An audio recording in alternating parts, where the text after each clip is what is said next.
you very much, Mr. Chair.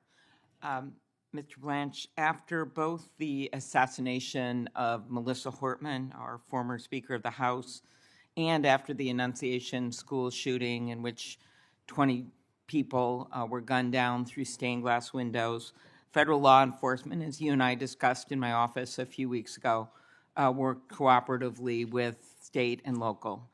And we also know that they've worked together on the important work going on in the U.S. Attorney's Office in Minnesota with regard to fraud and the ongoing fraud investigation. And I know we have your commitment to continue giving resources for that investigation.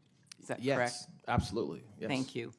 So we also discussed my concern about the lack of cooperation we saw after the horrific killings of Renee Good and Alex Preddy, with the federal government refusing to cooperate with state law enforcement for months, blocking Minnesota investigators from accessing the scene of Alex's death, even though they had a judicial warrant. They also failed to secure, according to news reports, failed to secure and process the scene, failed to process Renee Good's car for evidence.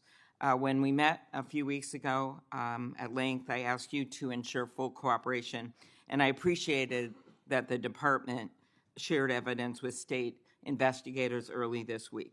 Will you commit to continued information sharing between federal and state investigators in these cases, as well as with regard to the recent shootings in Texas and Maine? I expect that these investigations should be run as every investigation of similar kinds. And so that necessarily includes working with state and locals in the appropriate way. I think that the definition of full cooperation can be disputed, but I very much expect that whether it's the Inspector General or the U.S. Attorney's Office or the FBI or who's ever on the federal side of the investigation, where appropriate, to work with state and locals. I think a lot of the news reporting that you referenced is actually not accurate with what has been happening since the unfortunate events several months ago.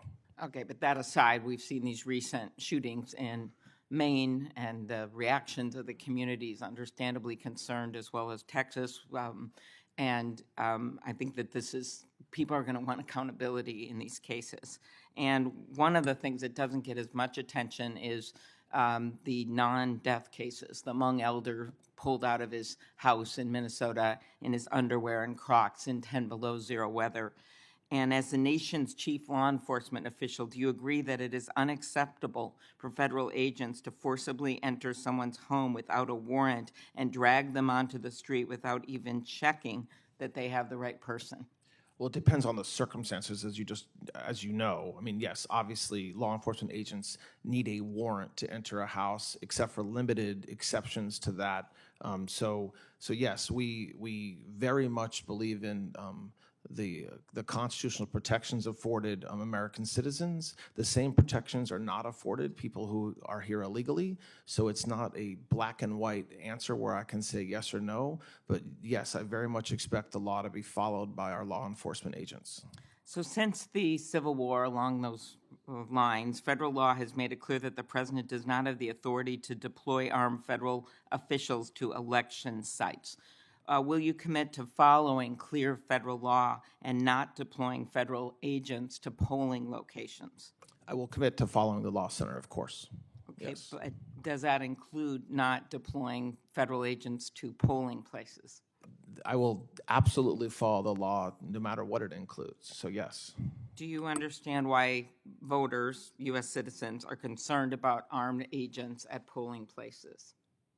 I'm not aware of armed agents being at polling places. Thank so I'm not aware of that concern, but I will tell you we will follow the law, Senator. All right. The DOJ has carried out a campaign to push states to turn over voters' sensitive and private data to the administration. 30 states, including Republican-led states like Georgia and West Virginia, have refused. In doing so, the West Virginian Republican Secretary of State said, quote, "I will not break the law, give up our state's rights, or compromise the privacy of our citizens." 15 federal courts in decisions from Democratic and Republican appointed judges have all found that these actions to force the states to turn over this data is unlawful. Could you discuss how cutting off anti-terrorism funding to states that refuse something that 15 federal courts have found to be illegal enhances our national security? So those cases are still being litigated, so I can't talk specifically about the cases that you mentioned, but overall, what I will say, Senator, is that election integrity is extraordinarily important to this administration. It's important to this body.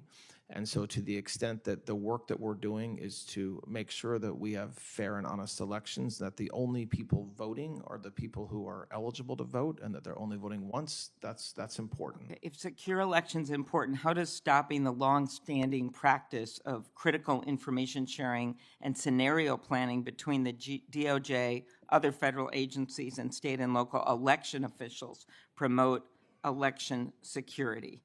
We're not doing because we have heard from our own Secretary of State that Steve Simon that these standard briefings trainings have not happened. We're not doing that, so I'm not sure what you're referring to, but I'm happy to follow up with your office about that. Appreciate that. So you and I talked about some of the antitrust concerns I have, the independence of the department. I was very concerned by the department's weak settlement of the monopolization suit against Live Nation Ticketmaster. Do you believe that this settlement was good for consumers? And if so, then why didn't, there was another case, of course, that the state attorney general's brought that is going to result in much better protections for consumers. Why didn't the DOJ join them, stay in that suit? I share your concerns, and yes, I do believe that settlement was good for consumers. The American people got a lot out of that settlement with Live Nation, and you talk about another case that's separate. That's ongoing litigation that could potentially take years to resolve. And so, when we make a decision as a department to settle a case, we are only thinking about the American consumer and making sure that we're complying not only with the laws but with what's right for. Did the White House have any involvement in that decision? In the decision regarding which case? To settle the Ticketmaster case. We work at times closely with White House counsel on certain issues. I am sure that I wasn't directly part of discussions, but so I can't speak to that, but I'm mostly not saying they were not part of it. So, okay. Are you concerned that former Republican Principal Deputy Assistant Attorney General Roger Alford, who has appeared before this committee as a Republican witness in the past, has said that in your department, antitrust cases are being resolved based on political connections, not the legal merits? No, his words don't concern me because they're not true. Well, a lot of us disagree on that front. So I want to turn to some sort of number of issues involving security. So in the wake of the shooting last year, Annunciation Catholic School was approved to receive funding through the Office for Victims of Crime for mental health and other support services. And I appreciate that the department has worked closely with the Annunciation community on this issue. But the delays in the release of these funds are creating budget concerns. Could you commit to work with me on getting those funds to the school? Yes, absolutely. Okay. Thank you. The president's most recent budget reduces COPS office funding by nearly $500 million, eliminates the Stop School Violence program that I championed with Senator Hatch. He was the lead on it. Are you concerned that cutting this funding will impact school safety? No, we have. I understand the question. I fully expect that the grants that ultimately are included in the budget that's passed will make sure that we're providing appropriate funds to our communities so that they can continue their good work. I have concerns about, and I've heard this from several law enforcement and domestic violence groups, about the DOJ plan to consolidate the COPS program, HIDA program, Office on Violence Against Women. And why do you think this will be helpful?